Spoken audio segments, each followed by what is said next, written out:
Greetings, ladies and gentlemen, and welcome to this latest edition of Tales from Outer Space. And as always, I hope that you enjoy.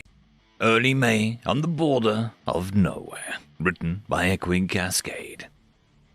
Norris was a hoary-was, bipedal, purple-skinned, bald, and very rich. Too rich for this dump.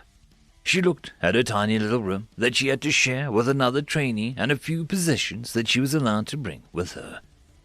I am the heiress to the Vassan galactic conglomerate, but my grandpa said I needed to learn a trade or he would disinherit me. So here I am as a trainee engineer on a tiny station on the edge of the Great Void. She walked to the cafeteria, grabbed a generously could be called breakfast, and moved to watch her favorite show in the gym. There she is, the pilot trainee I was assigned to, Anna Dorning. A human no less. She wakes up hours before anyone else and begins training. First, she lifts weights heavier than me. Then she moves into a complex dance routine that she repeats for over an hour. A young, blonde woman was dancing to the music. Palpatine, greatest Sith ever lived. He was a cat that really got on. Palpatine, Naboo's greatest love machine. It was a shame how he carried on. Norris watched her teammate and really wished that she didn't know what the song was about.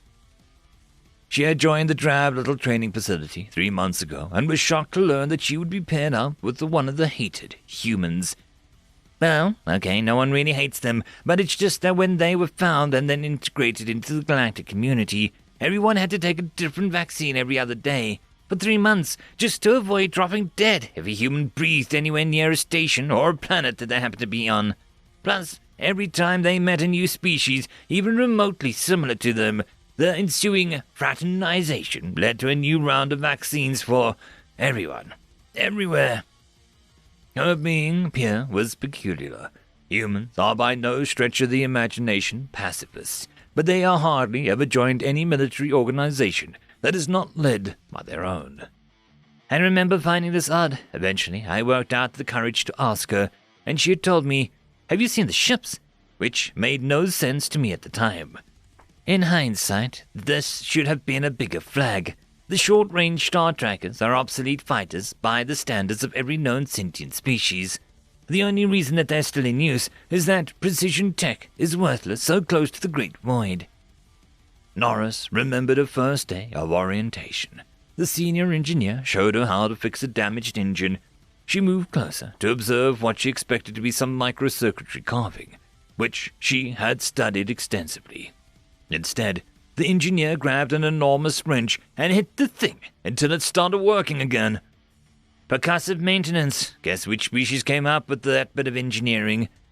Well, it does work, and I have to confess, it really is satisfying. Everything was going well for the first couple weeks, until call signs were being handed. Anna was particularly vibrating when she learned the color of her squad, but when she didn't get the number that she wanted, she challenged the one who had it to a duel. A 5'8" human walked up to an 8-foot Trussic warrior and called him out in front of everyone. The instructors only agreed to the duel in hopes of minimizing the bloodshed. Anna moved in quickly the moment that the duel was agreed, ducked under the claw that came up with a devastating uppercut that failed to connect because her arm could literally not reach his jaw. She then moved behind him, jumped on his back, and started to choke him. Everyone had to start to laugh at the failed punch, but quickly stopped when Trossic moved to slam his back, and Anna with it, against the nearest wall. As she was slammed, Anna actually spoke to him. "I find your lack, stop squirming, of faith disturbing." Eventually, the Trossic fell to his knees and passed out. This, coupled with the spiritual quotes that she would often cite, convinced everyone that she was a deeply religious individual, that Red 5 was probably a sacred number and color.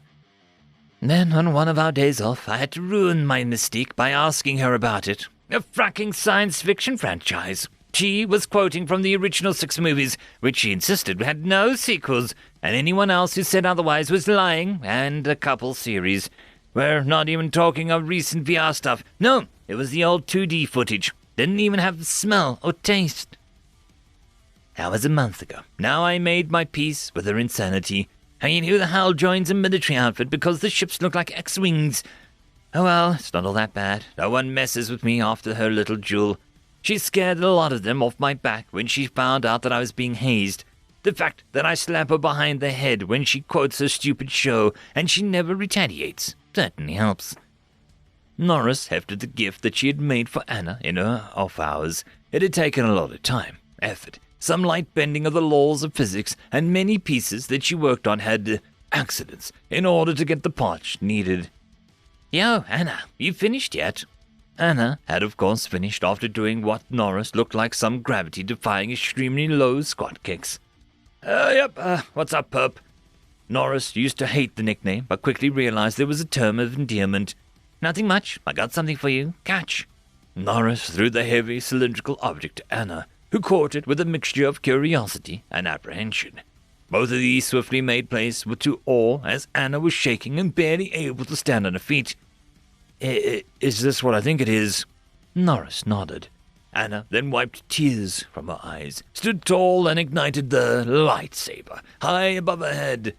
Norris said, It's a repurposed ship plasma cutter with an oversized battery, an energy shield that dissipates the heat beyond a few microns off the blade and then circulates the heat back into the battery.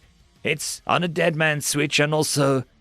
Norris was unable to finish her explanations as Anna turned off the blade and jumped into a hug.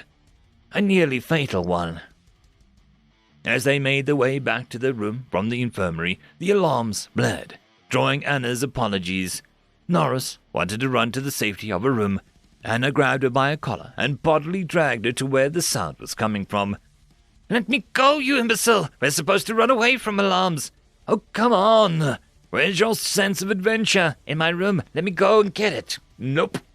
Norris crossed her arms and allowed herself to be dragged the rest of the way. The heels of her boots the only thing in contact with the ground. Not that she had a lot of choice in the matter.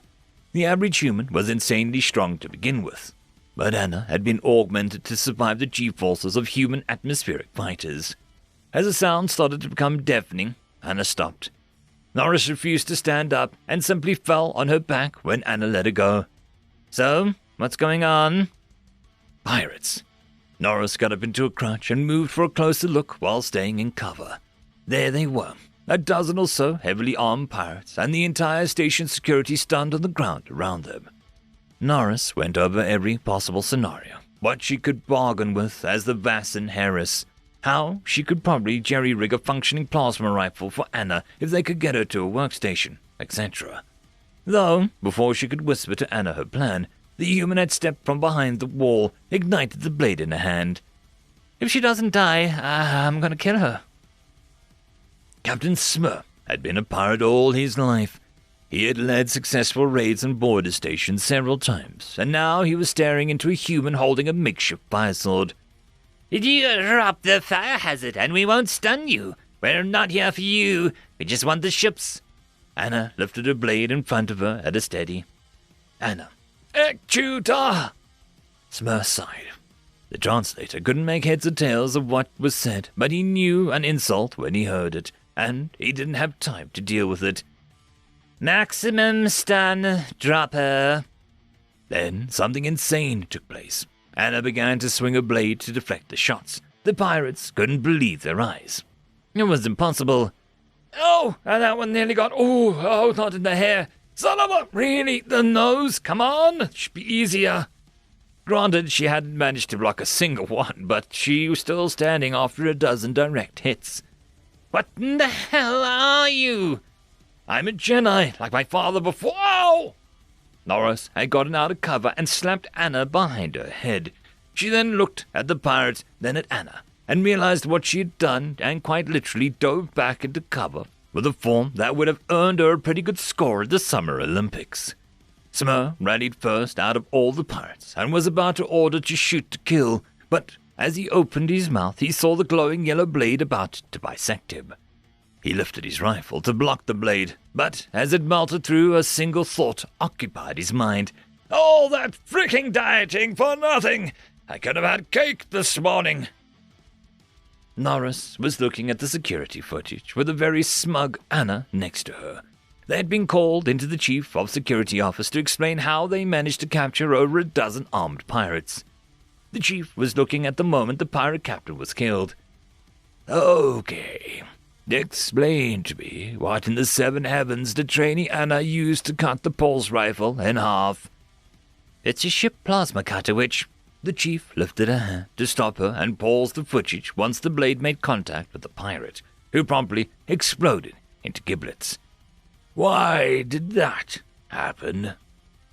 The extreme heat boils the blood and the gases expand, leading to, splat? Anna's smile dropped at that, probably at the memory of being covered in bits and pieces of flesh and blood. The chief resumed the recording. After the pirate blew up, Anna turned off her weapon and clipped it to her belt. Then she took a step towards the pirates and waved her hand in front of her. You will drop your weapons and surrender. The pirates looked confused, but dropped their weapons. The chief nodded, and Anna's smugness became almost palpable, while Norris face-palmed. They left the room before Norris could chew Anna up for being a fool and endangering both their lives. Her datapad lit up with all kinds of alarms. She had kept it off during the meeting, and it was now having a hard time keeping up with the incoming messages. What is it? Several messages from multiple companies, human companies, wanting to get their own lightsabers. Anna looked shocked and appalled at this. I bet the humans on the station sent the footage to everyone they knew back home. Norris gave a death glare to the only human on the station, but decided to let it go and kept reading. Then her eyes nearly popped out of her head when she noticed the urgent message from the head of research and development at the Vassan Galactic Conglomerate. What's wrong? You look like you've just seen a pirate explode. Norris gave Anna a look that screamed, too soon. My grandfather's company just got a military contract from the Terran Alliance for 2.7 billion Vassan lightsabers.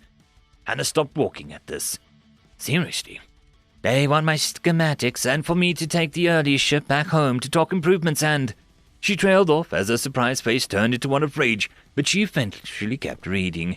To bring back the company prototype. Anna clutched the hilt to her chest like it was a puppy Norris had just threatened to put down. Calm down, I'm not going to do frack all for these idiots. Anna breathed a sigh of relief, but still clipped the blade behind her back, well out of Norris's reach. So, what are you going to do? Norris grinned. I made sure to file a patent when I got the damn thing to work. Do you have any idea how hard it was to make sure that it didn't ignite the whole station's atmosphere? Anna looked terrified. No? Anyway, we still have a couple weeks of training before we graduate, and until then Grandpa and his company can wait. Anna nodded as they made their way into the shared room. All in all, it had been a pleasant day. A few months later, the Terran Alliance would unveil their newest standard piece of kit, the Anorisa lightsaber. End of story. This is a special thank you to the one, the only, the legendary Eric Hino, who has become the only Tier 6 patron. I just want to thank the T5 patrons and channel members. Bob the Dragon, Cam Maxwell, Casper Arnholtz, Estrella the Dreamer, Tryagain95, Fudig Yol, Meridian 117, Alithia, Jordan Bucksbaum, Angry Marine, Albarden Gusta, and Barky. Thank you very much. And that, my friends, concludes this video. I hope that you enjoyed. There are links down below, both to support this channel and for the author of this fiction. Anyways, I hope you all have a fantastic one, and I'll see you next time. Cheers.